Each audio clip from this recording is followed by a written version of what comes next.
ज़हीर असलम साहब एक लेजेंड थे। रेसिंग के मामले में वो सुल्तान थे, समुंदर थे वो। पाकिस्तान रेसिंग इंडस्ट्री का बहुत बड़ा नाम है। मेरे दादा की वजह से लेगेसी चल रही है।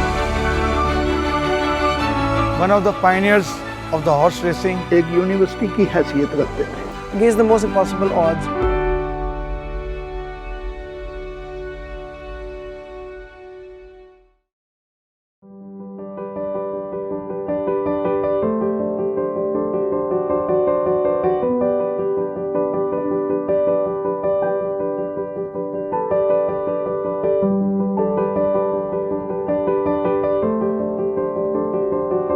So Mr. Zahir Aslam, my father, started racing in 1969, and in 2018 he completed basically 50 years in racing. Before his passing in 2018, I used to come to the races, let's say just as a spectator. I would come and see the races, I would come and collect the cups, I would enjoy the glamour of it all, but I didn't really know that what all went behind in making this possible. After his passing, I joined the club. I had a racing color as well. It was a black O on a yellow background, and I retired my color and I adopted my father's racing color, which was very popular at the time, and he had been using it for the last 50 years. So basically I asked them to actually give me the racing color so his racing can continue in the same spirit that it was. Of course I knew him as my father, but I really needed to know who he was as a man and how he was recognized at the race club. His love for horses, his love for racing, how he accomplished so much and how he was able to win so many classical races and do so much in this sports.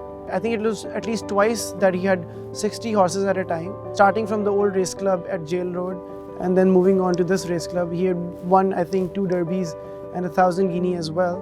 And since then, since 2000, late of 2018, we have been racing under that racing color, and thus far we have 8 winners. It was a challenge to come thus far because no one expected it. I had no experience in the sport, but we've been able to accomplish quite a few things, and the legacy lives on. Zaheer Aslam साहब एक legend थे racing industry के लिए Lahore race club में। उन्होंने तकरीबन 50 years इस field में बड़े तमतराक और बड़े एहसन तरीके से और बड़ा एक्टिव उन्होंने यहाँ पार्ट जो है ना वो अदा किया है। और मैंने 2006 से मैं यहाँ रेसिंग में आ रहा हूँ और मेरा उनके साथ काफ़ी क्लोज़, हम एक साथ बैठते थे और बड़ा रिलेशन भी बड़ा रहा है। वो बड़े भाइयों की तरह थे और उनसे बहुत सी बातें मैंने सीखी भी हैं। और ज़हीर साहब स्पेशली घोड़े को देखना, घोड़े के पॉइंट्स देखने, घोड़े की ब्लड लाइन, घोड़े की न्यूट्रिशन और हैंडीकैप को समझना और रेसिंग को समझना और रेसिंग को की इम्प्रूवमेंट के लिए जो उनके आइडियाज़ थे वो एक बिलाशुबा हमारे लिए एक संग मील की हैसियत रखते हैं। और मैंने अमूमन देखा है कि उनका रेसिंग के लिए जो उनका एनालिसिस होता था कि ये घोड़ा इस तरह दौड़ेगा, पिछली इस रेस इस तरह की है, और वही उनके तजर्बे से हम फ़ायदा भी उठाते रहे हैं। और उन्होंने एक बड़ा शानदार वक्त गुजारा है और अब भी हमें उनकी यादें आती रहती हैं। जब भी रेस क्लब में आते हैं तो उनके बेटे माशाल्लाह उमर साहब उनके नक्शे कदम पर चल रहे हैं और जिस तरह इन्होंने अपने वालिद साहब से बड़ा लर्न किया है और जिस तरह ये इंटरेस्ट रखते हैं, उम्मीद है कि आगे चल के ये अपने वालिद साहब का नाम रोशन करेंगे। कहाँ तक सुनोगे, कहाँ तक सुनाऊँ। ज़हीर मेरा छोटा भाई जो अब इस दुनिया में नहीं है, उसकी एक घोड़ी शी, उसने मुझे कहा कि भाई ये मेरी मतलब घोड़ी सुबह जीत जाएगी। एक बुक मेकर ने वो घोड़ी मतलब पकड़वा दी। जब रेस शुरू हुई तो एक घोड़ा और था वेलप, वो बुक मेकर ने वो घोड़ा ट्राई कराया हुआ था, तो ये घोड़ी उसने पकड़वा दी थी।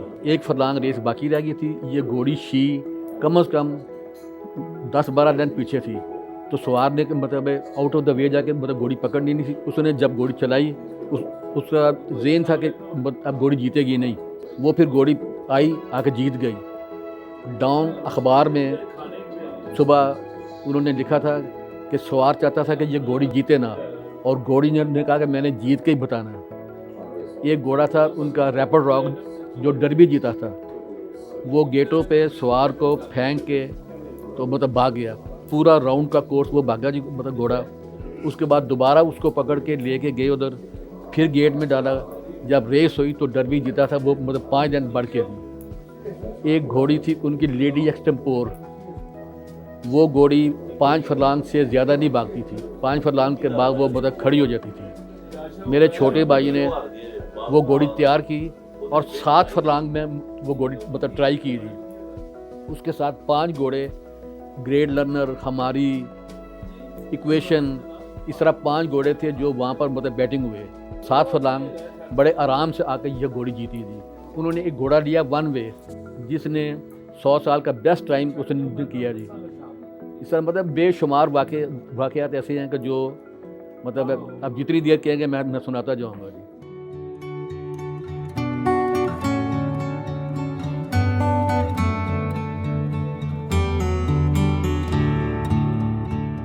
ज़हीर असलम साहब जो हैं वो पाकिस्तान रेसिंग इंडस्ट्री का बहुत बड़ा नाम है, जिन्होंने उनकी इतनी अचीवमेंट्स हैं कि लाहौर, कराची, इस्लामाबाद हर जगह पे उन्होंने तमाम बड़ी रेसेस जीती हैं। पाकिस्तान डर्बी, 1000 गिनीज़, बड़े क्वाइट एंड काम थे और उन्हें घोड़ियों को संभालना आता था। ही वॉज द मैन के जिसे ये पता था कि मैंने कीप एंड फीड से कैसे घोड़ों को भगाना है। No doping, no extraordinary supplements. बहुत समझदार थे, हर चीज़ जानते थे। 2011 की डर्बी थी जिसमें मैं सेशन घोड़ा बैठा था और उसके साथ घोड़ा भाग रहा था Prince of Fatehpur. Derby trial में मैं जीता सेशन और फतेहपुर उसमें लेम हो गया। With in 2 weeks Pakistan derby थी और मेरा ये ख्याल था कि ये घोड़ा डर्बी नहीं भाग सकता, लेम है, क्या होगा। वो ज़हीर साहब के अंडर आया, उन्होंने से ट्रेनिंग स्टार्ट की और उन्होंने जस्ट 5 फरलॉन्ग्स के 2 काम दिए और घोड़ा ले आए। तो मुझे साहब ने कहा यार ये आगा जी कौन सी साइंस कर रहे हैं कि जनाब 5 फरलॉन्ग के काम घोड़े ने 12 फरलॉन्ग भागना है। तो मैंने कहा यार वो इंग्लैंड में मैं था तो वो ये ट्रेनिंग करते थे कि आप 2 दफ़ा काम दे दो, काम उसका पूरा हो जाता है, कि नहीं ये घोड़ा कुछ नहीं करेगा। यार वो टाइम आ गया, वो घोड़ा डर्बी भागा, जीत तो मैं गया, लेकिन उस घोड़े ने जितना टफ टाइम दिया वो मेरे लिए अजीब सी थी कि यार ये घोड़ा ऐसे भी भाग सकता है। तो मतलब कि ये उनमें बहुत समझदारी थी, समझते थे घोड़ों को भगाना, संभालना करना, और पूरा शौक उन्होंने किया। ज़हीर साहब से बड़ी यादें वो बसते हैं। जब मैं स्टार्ट में आया तो ज़हीर साहब से जब पहली मीटिंग हुई तो उनसे यही फील हुआ कि अभी तक जितने बंदों से मैं मिला था उनमें से सबसे बेहतर रेसिंग के हवाले से उनका जो था, और सबसे बड़ी जो चीज़ थी ना उनमें, उनकी अगर घोड़ी मेरी उनके साथ दौड़ी होती थी तब भी वो हमें सही गाइड करते थे, और जो केयर प्रोडक्ट्स के बारे में और बाकी सारी चीज़ों में भी हमेशा उन्होंने गाइडेंस दी है। दूसरा ज़हीर साहब के जब भी उनको कहना है कि उनकी अप्रिशिएट करना, तो उन्होंने कहना है कि इसके लिए तो 2-3 जन्म चाहिए, और रिपीटेडली ये बात करते थे। तो बड़ा वो मतलब डाउन टू अर्थ थे, कोई ऐसी उन्होंने कभी इस तरह नहीं किया था कि मुझे बहुत कुछ पता है। यहाँ पे नॉर्मली जिसको थोड़ा सा भी पता लग जाए वो फिर अपने आप को ना वो समझने लग पड़ता है कि मैं बहुत हूँ। बड़े शफीक इंसान थे और बड़े कामयाब हॉर्स रेस ऑनर हुए हैं वो, और अपने आप में रेसिंग के लिहाज से बहुत खुद एक इदारे की हैसियत रखते थे वो। मेरी उनसे दोस्ती हुई जब 1979 में मैं चला गया था इस्लामाबाद, उससे पहले। तो फिर जब वापस 2 साल के लिए इधर आया तो उस वक्त Lahore race club jail road पे है, वहाँ उससे मेरी वाक़ियत हुई। मेरा ख्याल मुझे आए हुए 4-5 महीने हुए थे, तो हमने कहा कि हम एक जॉइंट बेटिंग करते हैं आपस में, एक रिकॉर्ड रख लो, तो डिस्कशन करके लोग आएंगे घोड़ा। हमने 43 बेट्स कंसेक्टिव जीते, तो खुद ही ट्रेन करना पड़ता था। They were one of the best. Rafiq Malik, Sorab और ज़हीर। देखें, सबसे पहले तो यादें वो बसता उनके साथ बहुत ज़्यादा। 50 साल का उनका एक्सपीरियंस था, और रेसिंग वाले से आपको और भी बहुत लोग मिलेंगे जिन्होंने ना सिर्फ बड़ी बड़ी क्लासिक की रेसें, उनका जितना रेसिंग एक्सपीरियंस 50 साल का एक्सपीरियंस बहुत ज़्यादा एक्सपीरियंस होता है। और ना सिर्फ ये, उन्होंने बड़े यहाँ पे टारगेट कह लो, गोल अचीव किए, बहुत बहुत बड़े इवेंट उन्होंने विन किए। मैं यहाँ तक मुझे याद है कि अगर किसी के पास कोई अच्छे ब्लड लाइन वाला घोड़ा कोई काम नहीं कर रहा होता था तो वो उससे जाके स्पेशल उससे जाके फेवर करते थे और साथ कहते थे यार ये मुझे तुम्हारा घोड़ा या घोड़ी बहुत पसंद है, लेकिन मुझे समझ नहीं आ रही क्यों नहीं दौड़ रही। आप इस तरह करो कि मेरे कहने पे इसे दौड़ाओ, या मेरे कहने पे इसे मॉर्निंग एक्सरसाइज करो, या मेरे कहने पे इसे मेडिकेशन करो। रेसिंग अहबाब में यहाँ पे जितने भी रेस ओनर्स हैं, ट्रेनर्स हैं, उनकी बहुत रिस्पेक्ट करते थे, एडमायर भी थे। एक्सपीरियंस्ड होता है ना, और आजकल के दौर में आपको विदाउट इंटरेस्ट, उनका तो कोई इंटरेस्ट नहीं था, लेकिन उनका पैशन था कि अगर फ़र्ज़ करें मेरे पास एक कोई अच्छा घोड़ा काम नहीं कर रहा तो उन्होंने मुझे कहना, आके कह देते शहजाद मैं तुम्हें बताता हूँ ये क्यों नहीं काम कर रहा। ना सिर्फ फिर उन घोड़ों ने काम किया, क्लासिक अपनी तो उन्होंने जो क्लासिक रेसें जीती लोगों को भी ट्रीट करके दिया। जो आप मुख्तलिफ लोगों से पूछेंगे उनकी ट्रीटमेंट से, उनकी जो मॉर्निंग एक्सरसाइज से वो घोड़ों ने अपना नाम पैदा किया।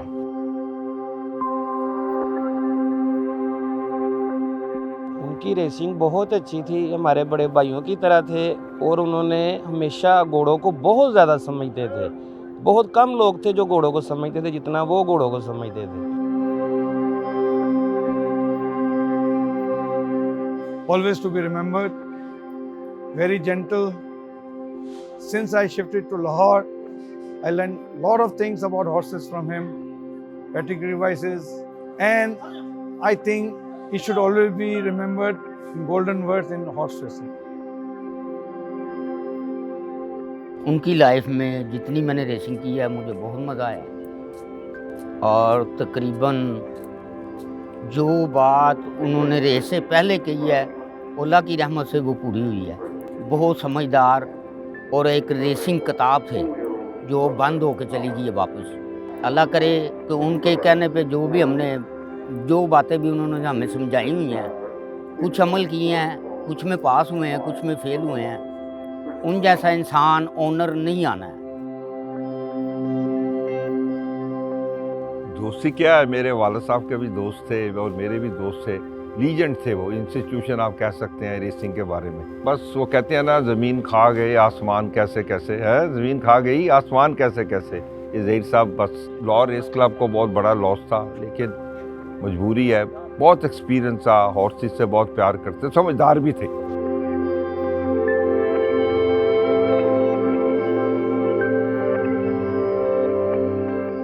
ज़हीर साहब जी मेरे ख्याल में one of the best honours थे।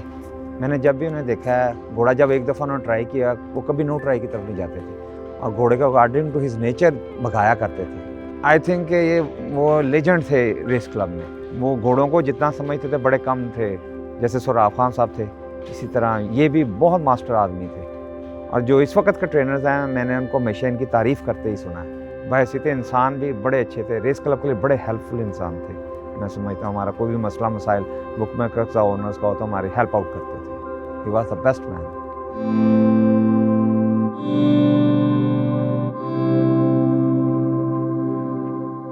यार उनकी क्या बात करते हैं। वो जॉकी क्लब ऑफ लाहौर में एक यूनिवर्सिटी की हैसियत रखते थे। उनकी बातें तो इतनी हैं कि सुबह से शाम हो जाए। बहुत वक्त गुजारा हमने, राउंड अबाउट 40 साल इकट्ठे गुजारे। मेरा ख्याल है मैं सबसे बेहतर यही कहूँगा, किसी शायर ने कहा था, कुछ दूर अगर होती अजल उसके मकान से, कुछ और बातें करता ज़हीर असलम की ज़ुबान से। सदियाँ कहीं बीते तो हुआ करते हैं पैदा, वो लोग मिला देते हैं जो मंजिल को निशान से। ज़हीर साहब के साथ बेपनाह वाक़यात हैं। वो इस रेस क्लब के फादर थे। किसी का घोड़ा ख़राब हो गया है, किसी की टांग टूट गई, किसी का XYZ कुछ हो गया है, ऐसे हमदर्दी खुद चले गए हैं, जाके खुद दवाई दी है, ठीक किया है। ऐसे लोगों की दास्तानें तो आप सारी क्लब से पूछें तो मेरा ख्याल है ईंटें भी आपको कहेंगी कि वो लाजवाब थे, तभी चले गए। From Whisper Again, Katie on the outside, Peter Joshi near the rail, Katie from Peter Joshi. 1,000 guineas of Pakistan 1998, won by Bay Park filly, 4 years old. Katie owned by Messrs Rafiq Malik and Zahir Aslam.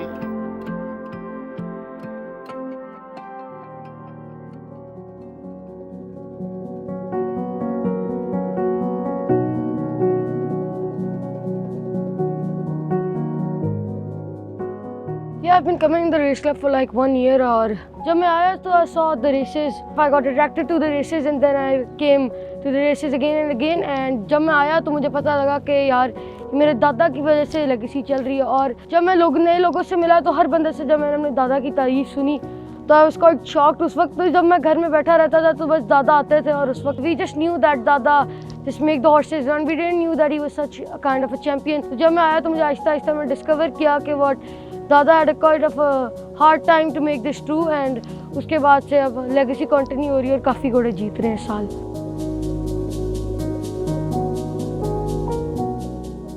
एक ही घोड़ी गानी desert Prince की, वो काम खा के आया तो लंगड़ा था, कह रहे ये बिल्कुल रेस के काबिल नहीं रहा। एक अच्छे उन्होंने ट्रेनर को दिखाया लेकिन जी साहब का इसको कुछ भी नहीं है। उसके बाद उसने रिकॉर्ड टाइम किया 1:06 की, अब 5.5 फलांग में। ज़हीर अंकल मैं तो बेसिकली उनको एनिमल लवर समझता था, खाली घोड़ों के नहीं, वो सब जानवरों से प्यार करते थे। और मेरा बेसिकली उनके साथ इतना प्यार इस वजह से था क्योंकि वो मुझे एज अ स्पोर्ट्समैन वो मुझे कहते थे कि जिस तरह इंजरी को स्पोर्ट्समैन पकड़ता है अपनी, इसी तरह घोड़ों का भी यही चीज़ होती है। तो मुझसे इस वजह से बहुत ज़्यादा करते थे कि क्योंकि मैं उसको एज अ स्पोर्ट्स समझता था और उन इंजरीज़ को जिस तरह हम स्पोर्ट्समैन करते हैं उस तरह मैं इस चीज़ को हैंडल करता था। तो ये चीज़ उनको मेरी बड़ी पसंद थी। दूसरी, एक दफ़ा उनकी एक घोड़ी भाग रही थी बोस की, तो मैं उनके साथ बैठा हुआ था तो मैंने उनसे पूछा कि ज़हीर अंकल आपको क्या, आपकी घोड़ी जो है आपको कितनी पसंद है। और ये उन्होंने कहा कि पसंद को छोड़ो, तुम आप नीचे जाओ और ये घोड़ी जीत जाएगी। मैंने कहा अच्छा चलें ठीक है। और मैं जब वापस जब रेस ख़त्म हुई और वो जीत गई तो मैं ज़हीर अंकल के पास आया। मैंने कहा ज़हीर अंकल आपने ना इस घोड़ी को गैलप किया ना आपने टाइम लिया। उन्होंने कहा बेटा कुछ घोड़े अपने मुंह से भी बताते हैं कि हम लोग फिट हैं और हम अब उनकी खुशी और उनकी नेचर के ऊपर जाते हैं। मैं ये समझता हूँ कि ज़हीर अंकल इस वजह से कामयाब थे तो वो घोड़ों की नेचर को समझते थे। घोड़े को ट्रैक पे भगाना या उसका ट्रैक वर्क एक अलहदा चीज़ है, लेकिन जो घोड़े की ज़बान समझ जाए वो इधर का कामयाब तरीन इंसान है। इस वजह से मैं उनको 100% मार्क्स देता हूँ। ऐसा मान तुम्हारा बेटा नहीं पैदा करता। और एक बात, एक घोड़ा था मेरे पास, ब्लू घोड़ी थी, वो घोड़ी ठीक नहीं थी तो मैं उससे लगा था दवाई लगाना है। उन्होंने कहा दवाई लगाना, इसको ये करोगे घोड़ी भाग जाएगी और जीतेगी भी। और वो घोड़ी जीती थी। क्लासिक रेस से घोड़ी बाहर से आई थी। एक रेस अरफान मन्नू जीता था, बाकी सब ज़हीर साहब जीते थे। किसी को रेस जीतने नहीं दी उन्होंने, सिर्फ एक रेस जीता अरफान मन्नू और बाकी 16 रेस ज़हीर साहब जीते थे।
I was actually very young when my father was leading the racing scene at the Lahore Race Club. So I would hear all these amazing stories about the amazing feats he would pull off in terms of winning classical races or winning the most impossible, against the most impossible odds, or even winning imported races. He passed away in late October 2018. We had 13 horses to our name at the time, and I had no experience in the sports, so I didn't know what to do. But it seemed like the right thing to do was to continue on to make sure that the racing colors lived on. So we reduced down the operations to, let's say, 4 horses, and all seemed bleak and hopeless. One of our horses, Senner, out of nowhere, pulled through the bench and started winning. Of all races, he won the Mother's Day Cup, and that was the first hope that there is something maybe that I can do as well. So one of my greatest wishes was that my father and I would together actually win a classical race, whether they'd be the Derby or the Thousand Guinea. Unfortunately, that did not come to pass. But to cherish that sentiment, I have actually arranged a memorial cup in his honor so that he is remembered as the leading horse owner that he was, and just to know that the legacy is still alive and the dream is still alive to actually one day win a classical race in his name.